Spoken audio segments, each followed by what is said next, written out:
time is 1918, the place an airfield in France, some 50 kilometers from the German line. This is the base of the famous 94th Pursuit Squadron with the familiar hat-in-the-ring insignia. The 94th was to become the most highly decorated American squadron in World War I. Their planes were flimsy crates of wood, wire, and canvas. Their stomachs rebelled at the fumes from fuel made with castor oil. Their machine guns jammed. Their wings peeled in a steep dive. Their open cockpits roasted them in the summer, froze them in the winter. Yet in them, the dream of flight took on a new and exciting dimension that won't soon be forgotten. The men who fought the battle in the skies wrote new chapters in the history of bravery, valor, and courage every day they went aloft to meet the enemy. The French-built Spad was the preferred airplane. It was one ship the pilot could dive and pull out with reasonable assurance the wings would stay on. It would fly 135 miles per hour at 6,500 feet and was comparatively easy to handle. Making rude noises and shaking all over, these snub-nosed, strut-bound planes flew in spite of themselves. They were marvelous machines, and the men who flew them equally unique.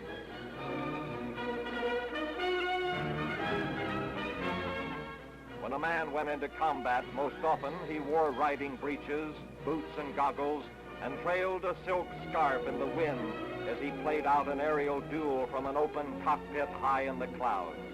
He was no button presser at the mercy of electronic controls.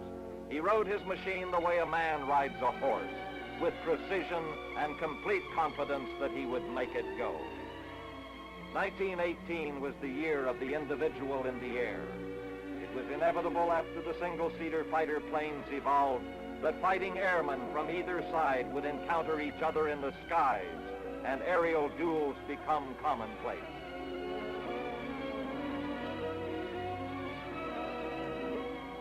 Here was a new breed of man, the lone pursuit pilot, the ace.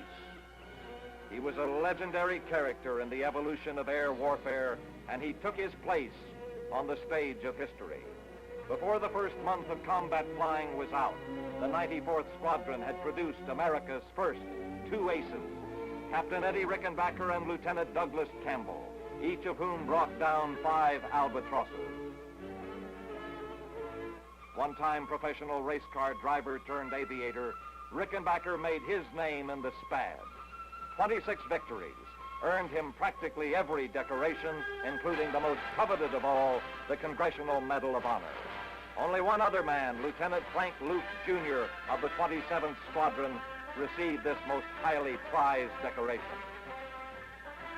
This is Major Raoul Lufberry of the 94th with a record of 17 victories, most of them credited while he flew with the Lafayette Escadrille several years earlier. Here is Captain James Norman Paul, who had 6 victories. Paul is perhaps better known as a novelist and co-author of the best-selling adventure story, Mutiny on the Bounty. Here they are, aces all, top flyers in a crack squadron, the Fighting 94th. Men who set a record of aerial victories unequaled in any squadron in France.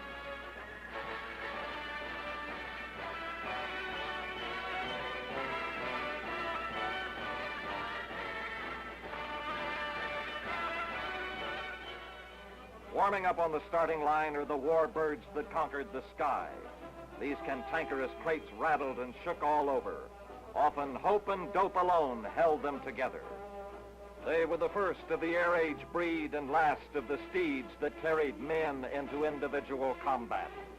In the clean sky above the muddy trench war, chivalrous pilots jousted like the knights of old and saluted an enemy falling in flames in the most exciting planes the world will ever know.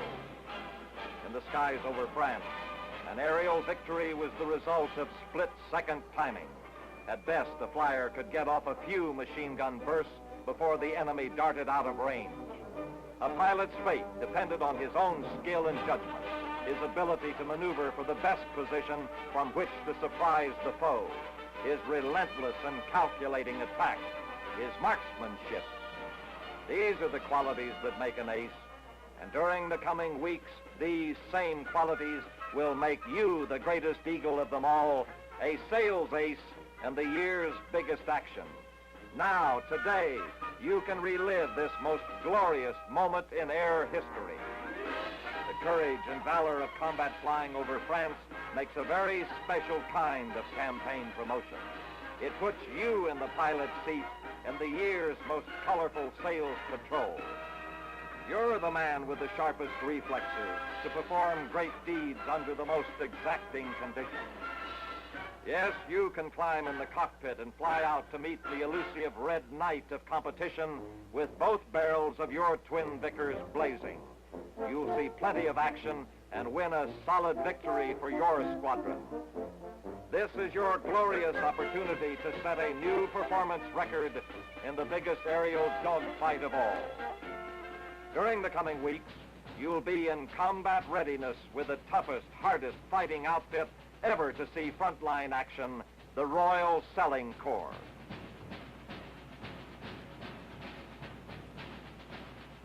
Just as an aerial duel depended on sharp reflexes and lightning-fast decisions, so today's selling relies on quick wits and shrewd know-how to outmaneuver competition at its own game. These are the talents that will make you the ace of aces, a tough competitor to fly home with big rewards. Here's the official word from Squadron Headquarters. There are plenty of exciting prize awards waiting for all men of action after this patrol is over. During this tactical campaign, you'll set a new record and come home a hero with awards for meritorious sales service. The sky's the limit to score big in the Sales Aces campaign.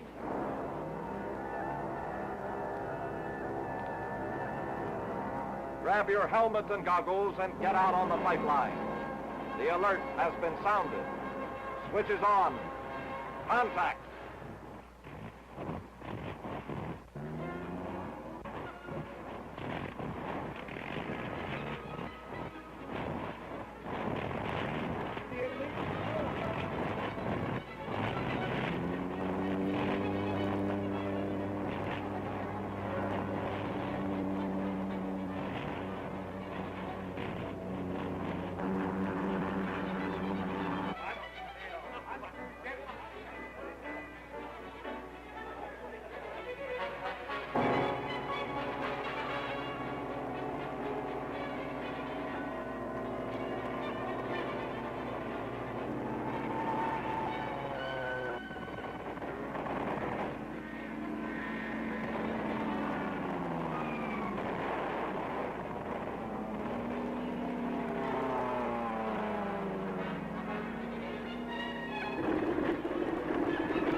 Make it a jolly good show.